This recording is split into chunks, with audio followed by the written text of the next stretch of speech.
राजू जी, आप लोग आज 6 आदमी का जो डेलीगेशन टीम देश की रक्षा मंत्री राजनाथ जी के साथ अभी मुलाकात की है। अभी राजनाथ जी का राजभवन पे है। किस विषय लेकर बात हुई और किस विषय लेकर चर्चा आगे का दिन में बढ़ा रहा है आप लोग दार्जिलिंग लेकर? बहुत धन्यवाद मिलन दा। और जैसा आपने बताया, हम सब लोग अभी अभी जो है भारत के रक्षा मंत्री श्री राजनाथ सिंह जी से मिल के जस्ट बाहर निकले ही हैं और बहुत सारे विषय और मुद्दे उनके सामने हमने रखे हैं जो गोरखाओं के युवा और गोरखाओं से जुड़े हुए थे, हमारे समाज से जुड़े हुए थे और हमारे क्षेत्र के विकास से जुड़े हुए थे। वो सब विषय उनसे बहुत विस्तृत रूप से चर्चा हुई और हमारे साथ आरबी राय सर भी थे, तो आप स्वयं भी जो है उनके साथ लोकसभा में रहे हैं और मोहन सिंह जी हमारे दोनों विधायक और जिला अध्यक्ष हम सब लोग मिले। तो पहला विषय हमारा ये था कि गोरखाओं को हाइट में रिलैक्सेशन मिलता है भर्ती में, लेकिन वो जो रिलैक्सेशन है हम देखते हैं जीटी एरिया में तो वो लागू है, लेकिन तराई में, डूवर्स में या अन्य प्रांतों में वो लागू नहीं होता। कई जगह उसको लेकर के बहुत सारी अड़चनें रहती है। तो हमने रक्षा मंत्री जी से निवेदन किया है उसके लिए एक क्लेरिफिकेशन इशू हो कि जो हाइट की रिलैक्सेशन है वो जीटीए क्षेत्र में न हो करके पूरे देश भर में भी वो लागू हो, ये एक विषय था। और दूसरा, हमने उनको धन्यवाद दिया कि अभी हाल ही में उन्होंने जो है पास मार्क को लेकर के भी उन्होंने बहुत रिलैक्सेशन दिया था कि गोरखा जो भी जो है सिंपल पास भी होगा तो वो जो है भर्ती के लिए जो है क्वालिफाइड होगा, ऐसा जो है रक्षा मंत्रालय की तरफ से जो है पत्राचार भी हुआ है। उसमें एक छोटी सी अड़चन जो है, बहुत सारे क्षेत्र के लोगों ने मुझसे ये कहा कि जो है पास मार्क के साथ जो है 33% उसमें लिखा हुआ है। तो मुझे ऐसा पता चला कि कुछ प्रांतों में जैसे बंगाल में, आसाम में कहीं पे 30% में भी पास होते हैं, कहीं 28 में भी पास मार्क हो जाते हैं, पास हो जाते हैं। तो मैंने एक बार और हम सब ने ये निवेदन किया है कि वो सिंपल पास हो, कोई भी पास हो जाता है, उसकी भर्ती में कोई अड़चन नहीं हो। ये एक दूसरा बड़ा विषय था।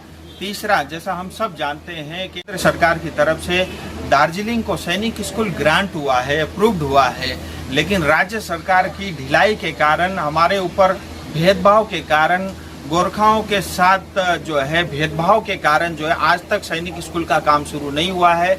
हमने रक्षा मंत्री जी से निवेदन किया है कि उनकी तरफ से जो है स्टेट में पहल हो, मुख्यमंत्री जी से स्वयं वो बात करें, पत्राचार करें और इस काम को जल्द से जल्द चालू हो कराएं, जिससे हमारे जो है इतना दूर दराज इलाके में रहने वाले हमारे आने वाले युवा पीढ़ी वहाँ पे शिक्षा ले सके और आने वाले समय में अपनी देश की जिस तरह से गोरखा जाना जाता है अपनी वो रक्षा कर सके, वो एक विषय था। फिर इसके साथ ही चौथा एक विषय था कि हम देखते हैं पहाड़ में भी, तराई में भी, मतलब डूवर्स के क्षेत्र में भी जहाँ आर्मी का कैंट होता है वहाँ पे जमीन को लेकर के कई जगह डिस्प्यूट रहते हैं आर्मी और डिफेंस लैंड और जनरल पब्लिक के बीच में। तो क्योंकि देखिए हम सब आज हिंदुस्तान में जिंदा है तो हमारी जो है डिफेंस के कारण, हमारी आर्मी के कारण, लेकिन उसके साथ साथ ये जिस तरह के छोटे छोटे विषय डिस्प्यूट होते हैं, मुझे लगता है ये नहीं होने चाहिए। तो उसका कोई मैकेनिज्म बनाए जिससे जो है आर्मी की सेफ्टी सिक्योरिटी भी हमारे लिए प्रायोरिटी है, वो भी हो, साथ में जो है जनरल पब्लिक को किसी तरह की जो है तकलीफ भुगतना ना पड़े, ये एक विषय था।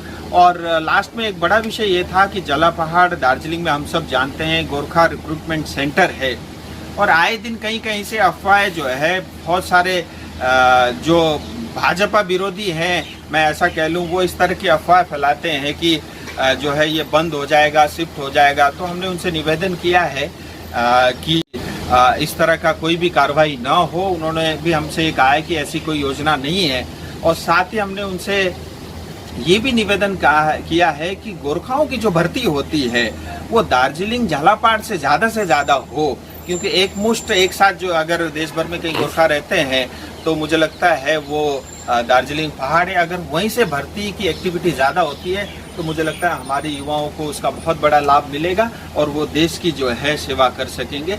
इन सब विषयों को लेकर के हम मिले और बहुत अच्छी मीटिंग रही। आप स्वयं पहले गृह मंत्रालय आप देखते थे तो दार्जिलिंग तराई डूवर्स की जो स्थिति है बहुत अच्छे से वाकिफ है और वो सब पे भी चर्चा हुई और हमारे आरबी राय सर ने भी जो है उनको अपनी जो डिमांड थी अच्छे से रखा है कि मैं अपनी मांग से 1 इंच पीछे नहीं हटूंगा, तो बहुत अच्छा फ्रूटफुल जो है विषय हम सब की तरफ से रहा। सो मतलब कल गृह मंत्री जी से मिले और आज रक्षा मंत्री जी से मिले, और मुझे लगता है दोनों ही मीटिंग बहुत सफल रही। और देखिए, अपार्ट फ्रॉम पॉलिटिक्स, मैं ये मानता हूँ हम सब लोग मिल कर के प्रयास करें तो हम अपने क्षेत्र के लिए, अपने लोगों के लिए अच्छा कर सकते हैं।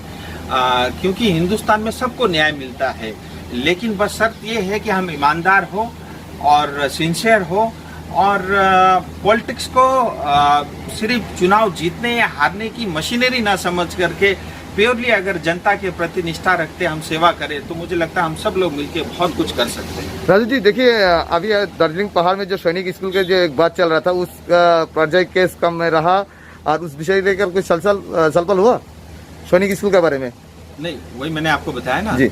हमारा, जैसे मैंने आपको क्रमशः बताया, हाँ। तो तीसरे नंबर पे ये विषय रखा हाँ। कि दार्जिलिंग में सैनिक स्कूल का अप्रूवल जो है वो ऑलरेडी केंद्र सरकार कर चुकी है जी।